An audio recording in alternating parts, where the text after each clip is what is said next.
প্রিয় দেশবাসী, শিশু, কিশোর কিশোরী, তরুণ তরুণী, ছাত্রছাত্রী, নারী পুরুষ, নবীন প্রবীণ, আপনাদের সকলের প্রতি আমার আন্তরিক সালাম ও গভীর শ্রদ্ধা।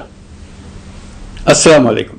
শুরুতেই আমি দেশের সবাইকে শুভেচ্ছা জানাচ্ছি। দীর্ঘ 17 বছর পর একটি উৎসব মুখর, অংশগ্রহণমূলক ও শান্তিপূর্ণ জাতীয় নির্বাচন সফলভাবে সম্পন্ন করার জন্য এই নির্বাচনের মাধ্যমে জনগণ, ভোটার, রাজনৈতিক দল, প্রার্থী, নির্বাচন সংশ্লিষ্ট প্রতিষ্ঠান ও আইনশৃঙ্খলা বাহিনী সম্মিলিতভাবে একটি প্রশংসনীয় নজির সৃষ্টি করেছে। ভবিষ্যতে বাংলাদেশের নির্বাচন কেমন হওয়া উচিত, এই নির্বাচন তার একটি উৎকৃষ্ট উদাহরণ হয়ে থাকবে। প্রিয় দেশবাসী, বিগত 18 মাস আমার উপর অর্পিত দায়িত্ব নিষ্ঠার সাথে পালন শেষে একটি নির্বাচিত সরকারের কাছে দায়িত্ব হস্তান্তরের প্রাক্কালে অন্তর্বর্তী সরকারের প্রধান উপদেষ্টা হিসেবে আজ আমি আপনাদের কাছ থেকে বিদায় নেবার জন্য উপস্থিত হয়েছি। আজ বিদায়ের দিনে 5ই আগস্টের কথা স্মরণ করে আপনাদের কিছু কথা বলব। কি মহা মুক্তির দিন ছিল সেদিনটি, সে কি আনন্দের দিন। বাংলাদেশিরা দেশে বিদেশে যে যেখানে ছিল আনন্দে চোখের পানি ফেলেছিল। দৈত্যের গ্রাস থেকে তরুণ ছাত্রছাত্রীরা দেশকে বের করে এনেছে, দেশ মুক্ত হয়েছে। কিন্তু দেশ সম্পূর্ণ অচল। এই অচল দেশটিকে কিভাবে সচল করা যাবে সেটা ছিল সবার মনে। অভ্যুত্থানের ছাত্র নেতারা ঠিক করলো দেশকে সচল করার জন্য একটি সরকার লাগবে। সরকার গঠন ও চালাবার জন্য তারা আমাকে খবর দিল। আমি তখন বিদেশে, আমি দায়িত্ব নিতে রাজি না। তারা জাতির প্রতি কর্তব্য পালনের কথা বলে আমাকে রাজি করালো। 18 মাস পর এখন আমার যাওয়ার পালা।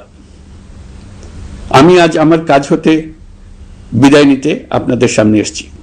আমাদের প্রথম কাজ ছিল দেশকে সচল করা। এটি ছিল সবচেয়ে কঠিন কাজ। যারা দেশকে লুটে পুটে খেত তারাই দেশের এই যন্ত্র চালাতো। তাদের একান্ত অনুগত লোকজন নিয়ে অভ্যুত্থানের সঙ্গে সঙ্গে সবাই পালিয়ে গেছে। বড় কর্তা পালিয়েছে, মাঝারি কর্তা পালিয়েছে, অন্যরা ভোল পাল্টিয়েছে অথবা আত্মগোপনে চলে গেছে। কেউ নানা জনের সুপারিশ নিয়ে আসছে, তারা অভ্যুত্থানের গোপন সৈনিক ইত্যাদি। সরকারের ভেতর যারা পালিয়ে যাননি তাদের মধ্যে কাকে বিশ্বাস করবেন, কাকে বিশ্বাস করবেন না, এটি মহাসংকট হয়ে দাঁড়ালো। যতই মৃতদেহের অঙ্গ প্রত্যঙ্গবিহীন দেহের সন্ধান আসছিল ততই তারা চিহ্নিত হচ্ছিল। সেই থেকে 18 মাস চলে গেছে। অবশেষে 12ই ফেব্রুয়ারি আসলো। 1.5 যুগ পরে দেশে একটি জাতীয় নির্বাচন এবং ব্যাপক সাংবিধানিক পরিবর্তনের জন্য সর্বসম্মত জুলাই সনদের উপর গণভোট অনুষ্ঠান হলো। এই নির্বাচনে উৎসব মুখর পরিবেশ, দেশের সর্বত্র একটা ঈদের পরিবেশ ছিল যা আমাদের ইতিহাসে স্মরণীয় হয়ে থাকবে। এই প্রতিদ্বন্দ্বিতামূলক নির্বাচনে যারা জয়ী হয়েছেন তাদের আমি অভিনন্দন জানাচ্ছি। যারা পরাজিত হয়েছেন তাদেরকেও আমি অভিনন্দন জানাচ্ছি। হার জিতই হলো গণতন্ত্রের সৌন্দর্য। যারা জয়ী হয়েছেন তারা মোট ভোটের প্রায় অর্ধেক পেয়েছেন। যারা জয়ী হতে পারেননি তারাও মোট ভোটের অর্ধেক পেয়েছেন। যারা জয়ী হতে পারেননি তারা এই জেনে আশ্বস্ত হবেন যে প্রায় অর্ধেক ভোটার আপনাদের উপর আস্থা রেখেছে। আগামী দিন নতুন সরকার দায়িত্ব গ্রহণ করবে। এর মাধ্যমে আমাদের 18 মাসের দায়িত্বের সমাপ্তি হবে। 24শে জুলাই মাসে বাংলাদেশের মানুষ এক অভূতপূর্ব অভ্যুত্থানের মধ্য দিয়ে তাদের মুক্তি, আকাঙ্ক্ষা ও মর্যাদার দাবি উচ্চারণ করেছিল। সেই সময় দেশ একটি গভীর রাজনৈতিক, অর্থনৈতিক, প্রাতিষ্ঠানিক ও মানবিক সংকটে নিপতিত ছিল। রাষ্ট্রযন্ত্রের উপর মানুষ আস্থা হারিয়ে ফেলেছিল। গণতন্ত্র হয়েছিল ধূলিসাৎ, ভবিষ্যৎ ছিল অনিশ্চিত। ঠিক সেই সংকটময় সময়ে আমাকে আহ্বান জানানো হয়েছিল একটি লক্ষ্য সামনে রেখে বাংলাদেশকে আবার স্বাভাবিক জীবনে ফেরানোর জন্য 3টি দায়িত্ব দেওয়া হয়েছিল: সংস্কার, বিচার এবং নির্বাচন। আমি ও আমার সহকর্মীরা সবাই আমরা সেই অঙ্গীকার রক্ষার চেষ্টা করে গেছি। কোথায় কতটুকু সাফল্য অর্জন করতে পেরেছি, কোথায় ব্যর্থ হয়েছি, সে বিচারের ভার আপনাদের উপর থাকলো। আমাদের প্রচেষ্টায় কোনো ঘাটতি ছিল না। আমরা মানবতা বিরোধী অপরাধ, দুর্নীতি ও অনিয়মের বিচার প্রক্রিয়াকে রাজনীতি ও প্রতিশোধের ঊর্ধ্বে রেখেছি।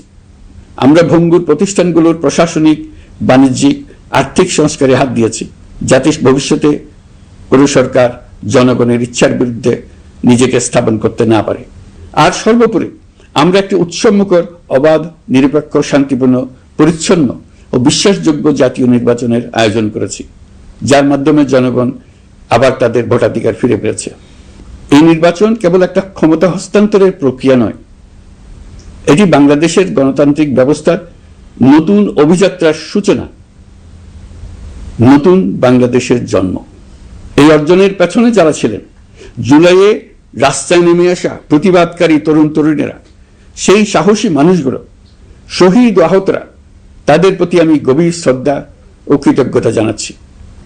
তাদের অভূতপূর্ব ত্যাগ ছাড়া এই পরিবর্তন সম্ভব হতো না। এই প্রক্রিয়া সফল করতে দেশের আবালবৃদ্ধ বনিতা সকলেই সহযোগিতা করেছেন।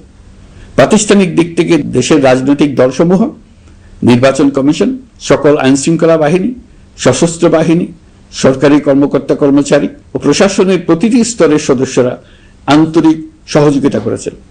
আপনাদের প্রতি আমার আন্তরিক কৃতজ্ঞতা রইল। আপনাদের ধৈর্য, পেশাদারিত্ব ও আস্থার উপর ভর করেই এই পথ চলা সম্ভব হয়েছে। প্রিয় দেশবাসী, 24-এর গণঅভ্যুত্থানের সময় দেয়ালে দেয়ালে তরুণরা যে নতুন বাংলাদেশের স্বপ্ন এঁকেছিল, তার কেন্দ্র ছিল প্রাতিষ্ঠানিক সংস্কার।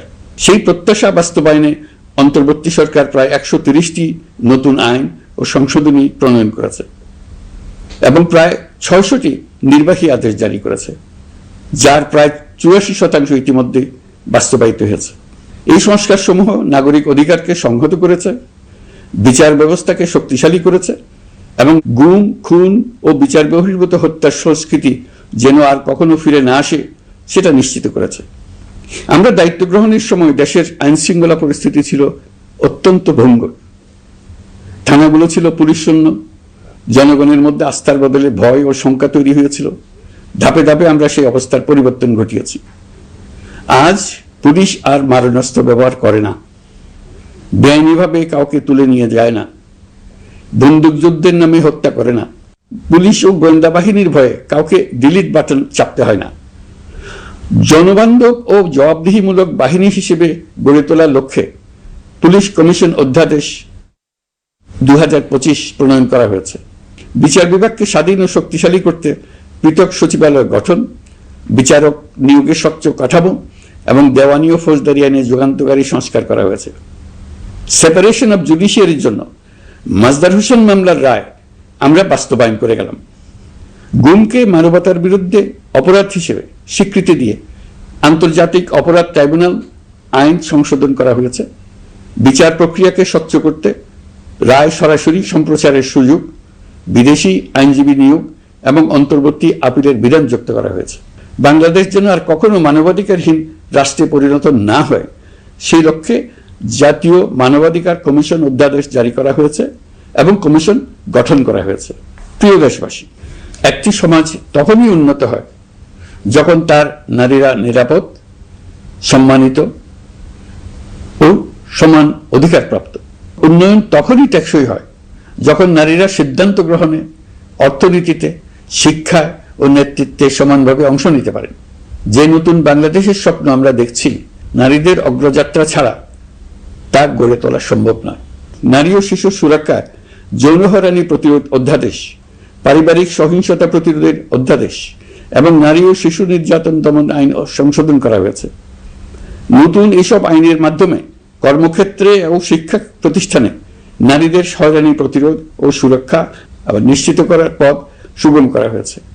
প্রিয় দেশবাসী, অভ্যুত্থান পরবর্তী এক উত্তাল সময়ে দেশকে ধীরে ধীরে স্বাভাবিক ধারায় ফিরিয়ে আনতে আমাদের সশস্ত্র বাহিনীর সৈন্যরা যে ধৈর্য, পেশাদারিত্ব ও দায়িত্ববোধের পরিচয় দিয়েছে, তার জন্য দেশবাসীর পক্ষ থেকে আমি তাদের প্রত্যেককে আন্তরিক ধন্যবাদ জানাচ্ছি।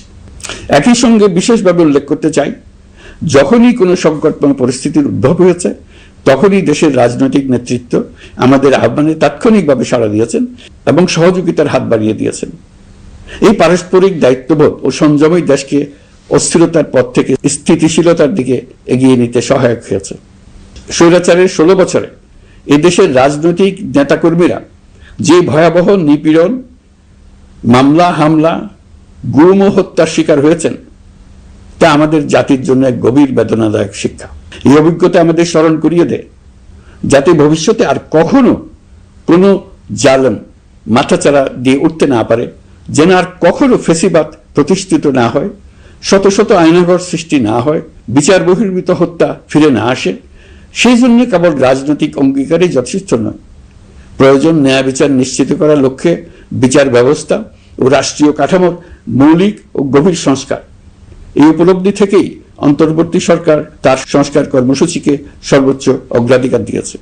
প্রিয় দেশবাসী, ফ্যাসিস্ট সরকারের 16 বছরের নিপীড়ন ও জুলাইয়ের রক্তাক্ত স্মৃতি এখনো আমাদের মাঝে তাজা হয়ে আছে। যারা ভয়াবহ নিপীড়ন ও নির্যাতন চালিয়েছে তাদের বিচার করা এবং যেন আর কেউ এ ধরনের দুঃশাসন কায়েম করতে না পারে সেটা নিশ্চিত করা আমাদের গুরু দায়িত্ব।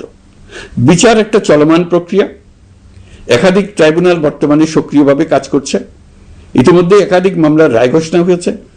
আন্তর্জাতিক অপরাধ ট্রাইব্যুনালে ফেসিবাদের সময় দেশে যে গুমের সংস্কৃতি গড়ে উঠেছিল সেই ভয়াবহ মানবাধিকার লঙ্ঘনের বিচারও শুরু হয়েছে।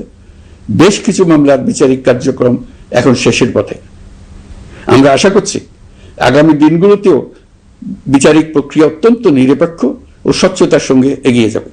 প্রিয় দেশবাসী, অন্তর্বর্তী সরকারের সবচেয়ে বড় অর্জন জুলাই সনদ, যার ভিত্তিতে গণভোটে বিপুল সংখ্যাগরিষ্ঠতা তা বাস্তবায়নের সিদ্ধান্ত দিয়েছে দেশের মানুষ। জুলাই সনদের বাস্তবায়ন হলে ফেসিবাদ ফিরে আসার পথগুলো চিরতরে বন্ধ হয়ে যাবে। আশা করব এটা নির্ধারিত সময়ের সীমার মধ্যেই বাস্তবায়ন হবে। অন্তর্বর্তী সরকারের ছোট বড় ভালো মন্দ অনেক কথা ভুলে গেলেও জুলাই সনদের কথা জাতি কখনো ভুলবে না।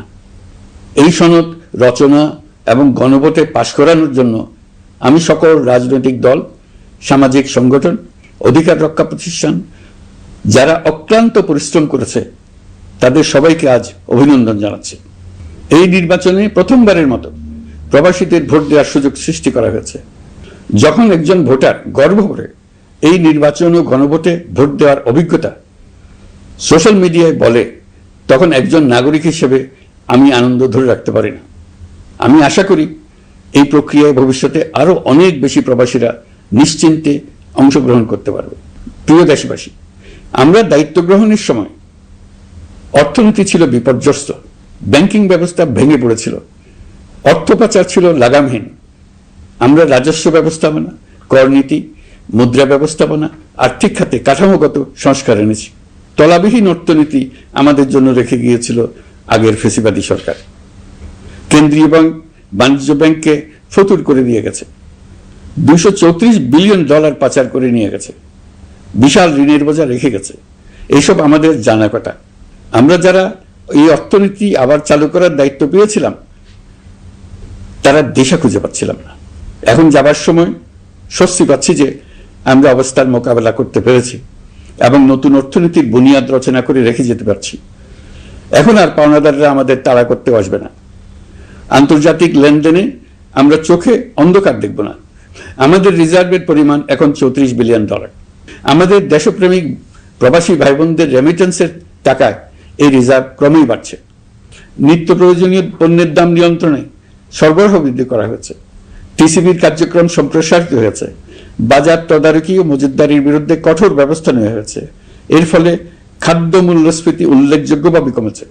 শ্রমিক অধিকারকে মানবাধিকারের অংশ হিসেবে বিবেচনা করে আন্তর্জাতিক শ্রম সংস্থার গুরুত্বপূর্ণ কনভেনশন সমূহ অনুসমর্থন করা হয়েছে, যা কর্মক্ষেত্রে শ্রমিকের নিরাপত্তা ও মর্যাদা নিশ্চিত করবে। যুগান্তকারী নতুন শ্রম আইন প্রণয়ন করা হয়েছে। প্রবাসীরা আমাদের অর্থনীতির প্রাণশক্তি। তাদের সুরক্ষা ও কল্যাণে আইন সংশোধন, বিদেশে আইনি সহায়তা, নতুন শ্রম চুক্তি এবং দক্ষতা উন্নয়ন প্রকল্প গ্রহণ করা হয়েছে। বন্দর ব্যবস্থাপনা ও বিনিয়োগ কাঠামোতে আমূল সংস্কারের মাধ্যমে ইউরোপীয় সর্ববৃহৎ বিনিয়োগ সহ একাধিক কৌশলগত প্রকল্প এগিয়েছে।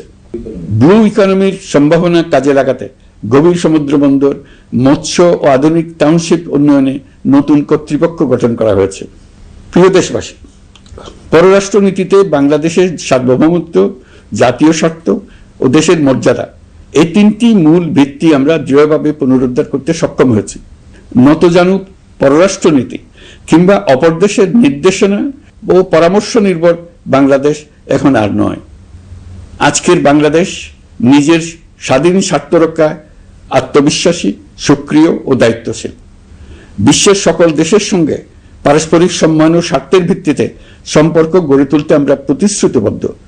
একই সঙ্গে ভারসাম্য বজায় রেখে ভবিষ্যতের জন্য প্রয়োজনীয় কৌশলগত সিদ্ধান্ত নিতে সক্ষম এমন একটি রাষ্ট্র হিসেবে বাংলাদেশ আজ নিজেকে প্রতিষ্ঠিত করেছে। রোহিঙ্গা সংকট আমাদের জাতীয় নিরাপত্তা, আঞ্চলিক স্থিতিশীলতা ও অর্থনীতির উপর একটা গুরুতর দীর্ঘস্থায়ী চাপ সৃষ্টি করে রেখেছে। দুঃখজনকভাবে দীর্ঘ সময় ধরে এই সংকট নিরসনে কোনো কার্যকর সমন্বিত আন্তর্জাতিক উদ্যোগ দৃশ্যমান ছিল না। দায়িত্ব গ্রহণের পর আমরা আন্তর্জাতিক অঙ্গনে মৃতপ্রায় এই ইস্যুটিকে পুনরায় বিশ্ব মনোযোগের কেন্দ্রে নিয়ে আসতে সক্ষম হয়েছে। এই সংকটের গুরুত্ব অনুধাবন করে জাতিসংঘ আমাদের পাশে দাঁড়িয়েছে। জাতিসংঘের মহাসচিব নিজে বাংলাদেশ সফর করেছেন এবং সমস্যার টেকসই সমাধানে সহায়তার অঙ্গীকার ব্যক্ত করেছেন। আমার অনুরোধে জাতিসংঘে রোহিঙ্গা বিষয়ে বিশেষ সভা অনুষ্ঠিত হয়েছে। প্রিয় দেশবাসী, দীর্ঘ ফ্যাসিবাদী শাসনামলে বাংলাদেশের সশস্ত্র বাহিনীর সক্ষমতা ও আধুনিকীকরণের বিষয়টি পরিকল্পিতভাবে উপেক্ষিত ছিল। আমরা অল্প সময়ের মধ্যেই সেই অবস্থার মৌলিক পরিবর্তনের সূচনা করতে পেরেছি। দায়িত্ব গ্রহণের পর থেকেই বর্তমান সরকার সশস্ত্র বাহিনীর সক্ষমতা বৃদ্ধি, আধুনিকায়ন এবং যে কোনো ধরনের আগ্রাসন কার্যকরভাবে মোকাবেলার জন্য সশস্ত্র বাহিনীকে উপযোগী করে গড়ে তোলাকে অগ্রাধিকার দিয়েছে। সশস্ত্র বাহিনীর প্রতিরক্ষা সক্ষমতা বৃদ্ধি একটি ব্যয়বহুল প্রক্রিয়া হলেও বর্তমান বৈশ্বিক বাস্তবতায় বহির্বিশ্বের সম্ভাব্য হুমকি ও আগ্রাসন মোকাবেলার জন্য এর কোনো বিকল্প নেই। এই বাস্তবতা বিবেচনা নিয়ে অন্তর্বর্তী সরকার তার সীমিত মেয়াদের মধ্যে সেনাবাহিনী, বিমান বাহিনী ও নৌবাহিনীর সক্ষমতা বৃদ্ধিতে যুগান্তকারী পদক্ষেপ গ্রহণ করেছে। আমি দৃঢ়ভাবে বিশ্বাস করি এই উদ্যোগগুলোর ধারাবাহিকতা ভবিষ্যতের নির্বাচিত গণতান্ত্রিক সরকার সমূহ অব্যাহত রাখবে, যাতে বাংলাদেশের জাতীয় নিরাপত্তা, স্বাধীনতা, সার্বভৌমত্ব, আঞ্চলিক অখণ্ডতা দীর্ঘমেয়াদে নিশ্চিত করা যায়। প্রিয় দেশবাসী, বাংলাদেশ এখন কেবল সংকট থেকে উত্তরণের গল্প নয়। বাংলাদেশ আজ অমিত সম্ভাবনার দেশ।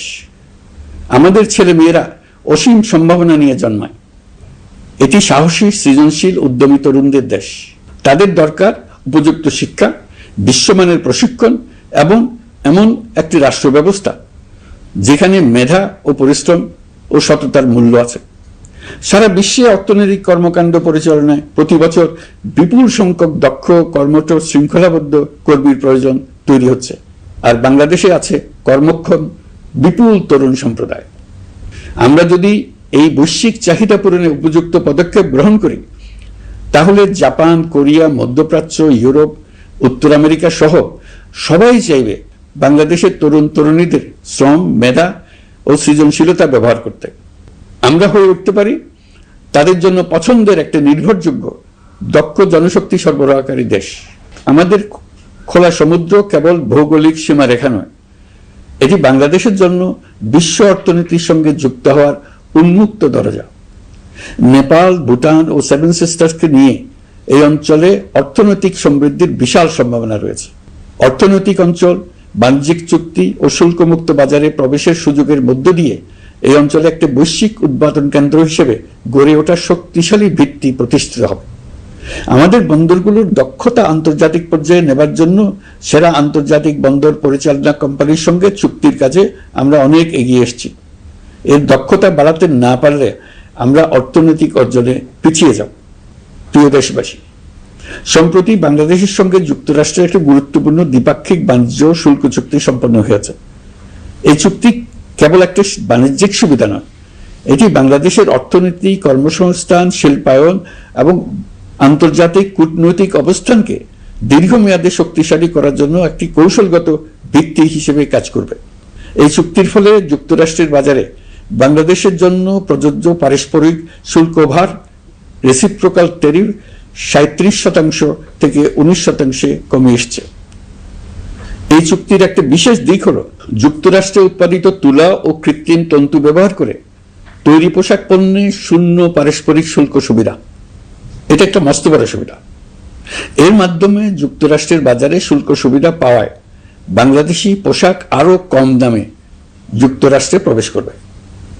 যুক্তরাষ্ট্রের তুলা ব্যবহারের ফলে আমাদের সরবরাহ চেইন আরো বৈচিত্র্যময় ও স্থিতিশীল হবে। এটি বাংলাদেশের পোশাক শিল্পকে উচ্চ মূল্যের ও উন্নত মানের পণ্যের দিকে অগ্রসর হওয়ার সুযোগ করে দেবে।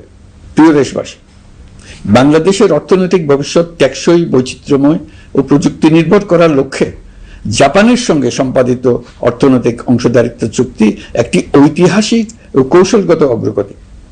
এই অংশীদারিত্বের একটি গুরুত্বপূর্ণ সুফল হল উৎপাদন ও রপ্তানির বহুমুখীকরণ।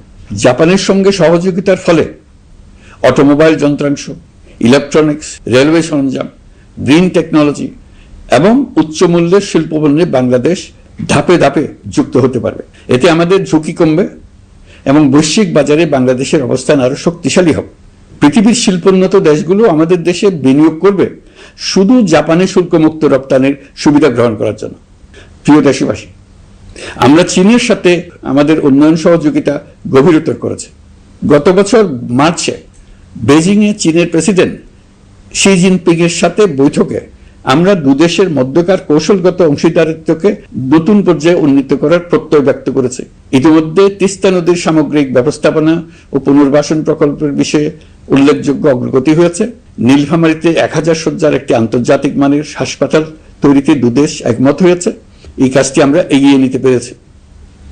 আমরা এমন একটি বাংলাদেশ গড়ে তুলতে চাই যে বাংলাদেশ শুধু স্বল্প মূল্যের শ্রমনির্ভর অর্থনীতি নয়, বরং দক্ষতা ও প্রযুক্তি ও মূল্য সংযোজন ভিত্তিক অর্থনীতিতে রূপান্তরিত হবে। তবে আমি স্পষ্টভাবে বলতে চাই, এই সম্ভাবনা বাস্তবে রূপান্তরিত হলে 3টি বিষয়ের কোনো বিকল্প নেই: শিক্ষা, প্রশিক্ষণ এবং সততা। অতীতে রাষ্ট্রীয় ব্যবস্থাপনায় সীমাহীন দুর্নীতি, অসততা, অনিয়ম ও জালিয়াতিকে উৎসাহিত করা হয়েছিল। সেই সংস্কৃতি আমাদের পেছনে টেনে রেখেছিল, আমাদের বিশ্বাসযোগ্যতা ক্ষুণ্ণ করেছিল। নতুন বাংলাদেশকে সেই পথ থেকে সরে আসতে হবে। আমাদেরকে প্রতিজ্ঞাবদ্ধ হতে হবে নিয়ম মানায়, প্রতিশ্রুতি রক্ষা, মান বজায় রাখা, রাষ্ট্রের প্রতিটি স্তরকে দুর্নীতিমুক্ত করায়, স্বচ্ছতা ও দায়বদ্ধতা নিশ্চিত করা। প্রিয় দেশবাসী, আমরা শূন্য থেকে শুরু করিনি, শুরু করেছি মাইনাস থেকে। ধ্বংসস্তূপ পরিষ্কার করে প্রতিষ্ঠান দাঁড় করিয়ে তারপরে সংস্কারের পথ ধরেছে। আজ অন্তর্বর্তী সরকার বিদায় দিচ্ছে, কিন্তু গণতন্ত্র, জবাবদিহিতা, বাক স্বাধীনতা, অধিকার চর্চার যে ধারা শুরু হয়েছে তা যেন কখনো থেমে না যায়। আমরা রাষ্ট্রীয় দায়িত্ব ছেড়ে গেলেও নতুন বাংলাদেশ গড়ার সার্বিক দায়িত্ব আমার, আপনার, আমাদের সবার। আমাদের সকলের দায়িত্ব দেশকে সত্যিকারের গণতন্ত্র হিসেবে পরিস্ফুটিত করা। জুলাই গণঅভ্যুত্থান আমাদের জন্য এই দরজা খুলে দিয়েছে। আমরা যদি স্বপ্ন, আকাঙ্ক্ষা ও শক্তিকে বাঁচিয়ে রাখতে পারি, তবে বাংলাদেশের অগ্রযাত্রা কেউ থামাতে পারবে না। গণঅভ্যুত্থানে যারা প্রাণ দিয়েছে, শরীরের অঙ্গ হারিয়ে দুঃসহ জীবনযাপন করছে, যাদের লাশ পুড়িয়ে ফেলা হয়েছে, যাদের লাশ এখনো খুঁজে পাওয়া যাচ্ছে না, যারা অল্পের জন্য বেঁচে গেছে, তাদের সকলের আত্মত্যাগকে এই জাতি যেন কোনোদিন ভুলে না যায়। প্রতিটি রাষ্ট্রীয় সিদ্ধান্ত গ্রহণে আমরা যেন তাদের ছবি মনে রেখে সিদ্ধান্ত নিই। আমাদের পরবর্তী প্রজন্মকে ক্ষমতাবানদের কিভাবে নিয়ন্ত্রণে রাখতে হয় সেই শিক্ষাটি যেন দিয়ে যেতে পারে। ক্ষমতাবানদের ক্ষমতা মানুষকে কিরকম মনুষ্যত্বহীন করে তুলতে পারে সেটা জাতির ইতিহাসে ধরে রাখার জন্য আমরা পলাতক প্রধানমন্ত্রীর বাসস্থান গণভবনকে জাতীয় জুলাই স্মৃতি জাদুঘর হিসেবে প্রতিষ্ঠিত করে রেখে যাচ্ছি। এখানে আপনাদের স্মৃতির বাস্তব নমুনা সংরক্ষণ করে রাখা হয়েছে। জাদুঘর যখন জনসাধারণের জন্য খুলে দেওয়া হবে, তখন আপনি যেখানেই থাকুন, দেশে থাকুন, বিদেশে থাকুন, আমি অনুরোধ করব আপনি সপরিবারে একবার এসে কিছুক্ষণ জাদুঘরে কাটিয়ে যাবেন। প্রিয় দেশবাসী, আসুন আমরা এমন একটি বাংলাদেশ গড়ি যেখানে সম্ভাবনা সীমাহীন আর স্বপ্নের কোনো সীমানা নেই।